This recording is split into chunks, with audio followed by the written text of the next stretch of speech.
नमस्कार, मैं मुनीन शर्मा, आप सबका पर्दाफाश न्यूज़ में बहुत बहुत स्वागत है। आज हम बात करते हैं ईरान अमेरिका के बीच में जो इस्लामाबाद में बैठक हो रही है, और कल हमने कहा था कि उस पर कुछ संशय के बादल छाए हुए हैं, लेकिन आज सब लोग पहुंच गए हैं और उम्मीद है कि एक सकारात्मक पहल, और यहां तक पहुंचने में दोनों ही देश अपना अपना क्या उनका रुख रहता है, किन शर्तों पर मानते हैं, किन को नहीं मानते हैं, लेकिन लगता है ऐसा ज़रूर है कि अब ये सीज़ फायर लंबा चलेगा। हमारे साथ हैं अभिषेक पांडे जी। पांडे जी नमस्कार। पांडे जी, आपको अब क्या लगता है? कल हम लोग ये बात कह रहे थे कि कुछ संशय है, चलिए अब तो दोनों लोग टीमें पहुंच ही गई हैं, और जब पहुंच गए हैं तो कुछ ना कुछ दिमाग में योजना रही होगी दोनों के। देखिए, बिल्कुल संशय के बादल तो खत्म हो गए हैं। ईरान का डेलीगेशन, जिसमें वहाँ के विदेश मंत्री, उप विदेश मंत्री, वहाँ की संसद के स्पीकर हैं, 2 अलग अलग विमानों से पहुंचे हैं सुरक्षा की दृष्टि से।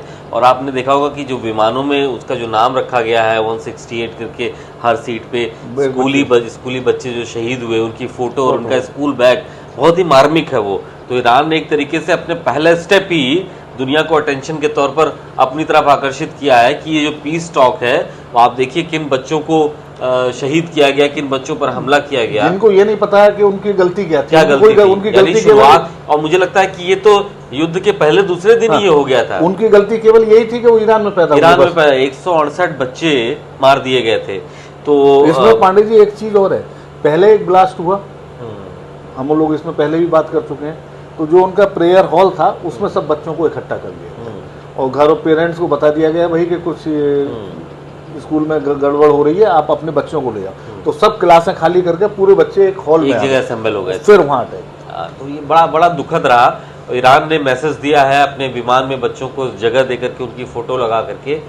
दूसरी तरफ अमेरिका के वाइस प्रेसिडेंट जेडी वेंस भी आए हैं, उनकी एक टीम पहुंची हुई है, और इसके दामाद भी हैं, ये लोग आ चुके हैं। और अभी सॉरी, इसमें देखिए पाकिस्तान की एक बड़ी भूमिका सामने आई, क्योंकि आपस में ईरान और अमेरिका टेबल टॉक से पहले वहां के प्रधानमंत्री शहबाज शरीफ ने अलग अलग दोनों देशों मिले और जो मुलाकात की है, बातचीत की है। आर्मी चीफ है मुनीर, वो भी मौजूद रहे हैं। तो ये एक ऐसा क्रूशियल पॉइंट है जहां पर अब एक बड़ा निर्णय होना है। देखिए, ज्यादातर मुद्दों पर सहमति है, 4 ऐसे मुद्दे हैं जिसको लेकर के ईरान अडिग है। अमेरिका उसको नहीं मान रहा है, इजराइल उसको मान्यता नहीं दे रहा है, ईरान चाहता है इन पर बात होनी चाहिए। एक तो हॉर्मुज स्ट्रेट वाली बात है, दूसरा लेबनान, जिस पर और आज भी लेबनान पे हमले हो रहा है। सोचिए कि जब आज बातचीत होनी है तो इजराइल ने और शक्ति के साथ लेबनान पर हमला किया है। तो इन सब मुद्दों को लेकर के एक आम सहमति बनेगी, तभी ये मामला शांत होगा। देखिए, फिलहाल जो आपने कही पहली बात में, वो बिल्कुल सही है कि ये सीज फायर लंबा जाएगा। ऐसा नहीं है कि आज टेबल पे बैठे नाराज होकर उठ के चले गए और कल से मिसाइल मारने लगे। कुछ चीजों पे बात बनेगी, कुछ पे ये होगा कि चलो इन पे बाद में बात करते हैं। नहीं बनेगी, लेकिन ये सीज फायर ये चलेगा। और देखिए, सबसे इंटरेस्टिंग क्या है, और ये निश्चित है पांडे जी के हाउस से जो भी जहाज निकलेंगे उनसे कुछ ना कुछ टोल। देखिए, अमेरिका तो इसमें भी अपनी वो अमेरिकी वो कह रहा है मुझे तो उसकी जरूरत ही नहीं है, अमेरिका मेरा तो वहां से कोई मतलब ही नहीं है। अमेरिकी मीडिया, जैसे कि अगर वहां पे कुछ ऐसा टैक्स वसूली जैसी बात बनेगी। ये आज मैंने कई जगह पढ़ा है, आपने भी देखा होगा, जो सुएज नहर है उसमें ऑलरेडी टैक्स लिया जाता है। सुएज नहर से जो भी ये जहाज जाते हैं सामान लेके, कुछ वहां से टैक्स लिया जाता है। ये कोई पहली बार नहीं हो रहा है। तो उसने जो अपनी वो श्रेणी भी बताएगा, जिसके बारे में हम लोग और आप लोगों ने, हमने और आपने कई बार बात की कि कुछ मित्र देश, कुछ तटस्थ देश, कुछ शत्रु देश, जो उसने 3 कैटेगरी बनाई और दिखाई नहीं, बताई जरूर गई कि वो बनी है। उसके बारे में भी आज बताएगा किन देशों से लिया जाएगा, किन से नहीं लिया जाएगा, और किन के जहाज नहीं गुजरने दिए जाएंगे। देखिए, एक तो ये तो ईरान क्या सोचता है, ये बात है। होगा क्या, पॉलिसी जब बनेगी तब तय होगा कि ईरान की उसमें कितनी भूमिका होगी और अमेरिका का किस तरह हस्तक्षेप होगा। क्योंकि अमेरिका के बहुत सारे बेस हैं मिडिल ईस्ट में, खाड़ी देशों के अंदर। तो ये एक संशय की बात है, क्योंकि अमेरिका के डोनाल्ड ट्रंप का ये आज ही बयान आया है। उन्होंने कहा कि हॉर्मुज स्ट्रेट खुलेगा और खुलेगा, ईरान मानेगा या फिर उसके ऊपर मिसाइल गिरेगी। और दूसरी बात आप ये समझिए कि आज जब टेबल टॉक होने जा रहा है, उसी समय लेबनान पे हमले हो रहे हैं। और मिडिल ईस्ट में जो अमेरिका का जो सबसे बड़ा युद्ध वाहक पोत है, यूएस डब्ल्यू जॉर्ज बुश और तमाम जो मरीन कमांडोज आज उनके विमान जहाज जो है वापस मिडिल ईस्ट की तरफ वहां पहुंचना शुरू हो गए। यानी अमेरिका ने ये दिखा दिया है कि आप टेबल पे बैठ रहे हैं और आपको मानना ही मानना है मेरी बात, नहीं तो टेबल से आप उठेंगे और हमारे युद्धपोत आप पर आक्रमण शुरू कर देंगे। ये सब एक माइंड प्रेशर की चीजें हैं। अमेरिका Yes, भी जानता है, ये अमेरिका mind भी game है ये। हाँ, ये अमेरिका भी जानता है ये तेल की लड़ाई है और ईरान के साथ चाइना और रशिया खड़े हुए हैं, कोरिया खड़ा ही है। तो ऐसा नहीं है कि आप ईरान को बर्बाद करने पे आओगे तो आप अमेरिका और इजराइल बन यूएस इंटेलिजेंस ने आज ही बताया, देखिए आज कई दिन की घटना में बहुत बहुत बहुत कुछ बदला है। यूएस इंटेलिजेंस ने इस बात का जिक्र किया है कि आज ही उन्होंने इंटरसेप्ट किया है कि चीन की तरफ से हथियार ईरान को भेजे जा रहे हैं, आज ही भेजे जा रहे हैं। यानी ईरान भी अगर उसको लग रहा है कि अगर ये सीज फायर खत्म होता है, टेबल टॉक असफल होती है तो युद्ध होगा, तो तैयार रहना है, तो उसको बैकअप तो मिल ही रहा है। इसी क्रम में अमेरिका भी अपने युद्धपोतों को, अपने हवाई विमानों को, अपने शस्त्र अस्त्र को, तमाम चीजों को, एयरबॉर्ड डिवीजन को वहां पर भेज रहा है। तो सब अपनी तैयारी कर रहे हैं, लेकिन अभी सबकी नजर टेबल टॉक पर है, इस्लामाबाद टॉक्स पर है कि आखिर वहां से क्या निकलता है और वहां से कुछ ना कुछ अच्छा ही देखिए होगा। अब जब बात यहां तक आ गई है, बातचीत से ही सारी लड़ाइयां सॉल्व होती हैं। तो अगर युद्ध का और कोई अंतर नहीं है, तो अगर बातचीत पे बैठे हैं तो कुछ आपकी मानी जाएगी, कुछ उनकी मानी जाएगी, वही रास्ता निकाला जाएगा। बिल्कुल, लेकिन इसमें अभी भी एक ऐसा पेच है क्योंकि इजराइल टेबल पे नहीं है। इजराइल अगर दो पक्षों में समझौता हो गया, इजराइल नहीं मानता, इजराइल की तरफ से अमेरिका है, मानना पड़ेगा उसको। देखिए अगर इजराइल मान लीजिए अमेरिका की बात को इनकार कर देता, अमेरिका तो इजराइल के कदमों में पड़ा हुआ है इस समय ना। समस्या ये है कि पता नहीं कौन सी ऐसी चीज इजराइल के हाथ में है कि अमेरिका उससे बाहर नहीं निकल पा रहा है। तो ये समस्या बनी हुई है और आप देखिएगा खत्म यहीं पर होगी जहां पर ईरान एक कदम पीछे हटे, जहां पर अमेरिका एक कदम पीछे। अमेरिका को बड़े दिल से कुछ ईरान के लिए जो नुकसान हुआ है वो भी उसकी भरपाई भी करनी पड़ेगी।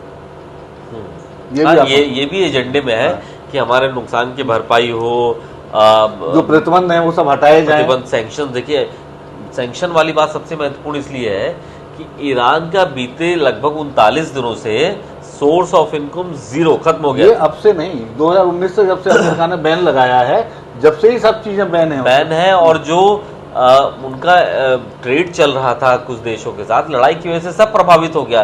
तो ईरान को भी इस क्राइसिस से बाहर निकलने के लिए एक समय चाहिए था, एक बफर टाइम चाहिए था। ये बफर टाइम वो है कि 2 हफ्ते लड़ाई नहीं हो रही है, कुछ बातें हम मानेंगे, कुछ वो मानेंगे, हमको समय मिलेगा, हम आपको दोबारा मजबूत करेंगे, दोबारा इंफ्रा मजबूत करेंगे, दोबारा खड़े होंगे। क्योंकि ईरान भी बहुत लंबे समय तक ऐसी स्थिति में नहीं चल सकता। नहीं, वो जितना लंबा उसने युद्ध लड़ लिया, इतने लंबे युद्ध की किसी को कल्पना नहीं तो एक हफ्ते की बात कही जा रही थी। इजराइल ने जो पिक्चर अमेरिका को दिखाई थी उसमें ये परिकल्पना कहीं नहीं थी कि ईरान इतना लंबा युद्ध भी लड़ सकता है। अब और ये बात सभी देशों को अब समझ में आ जानी चाहिए कि यूक्रेन ने रूस को पानी पिला दिया, ईरान ने अमेरिका को पानी पिला दिया, तो अब कोई ये देश ये ना समझे कि हम किसी भी देश को हम पटक देंगे लड़ाई में। और यूक्रेन की लड़ाई अलग है। देखिए जब यूएसएसआर यहाँ भी सुपर पावर की लड़ाई थी, साथ में इजराइल खड़ा था उसके साथ, जो कि पूरे साल भर लड़ाई लड़ता है। जब यूएसएसआर से यूक्रेन अलग हुआ तो उस पर लगभग 2000 परमाणु हथियार थे यूक्रेन पे।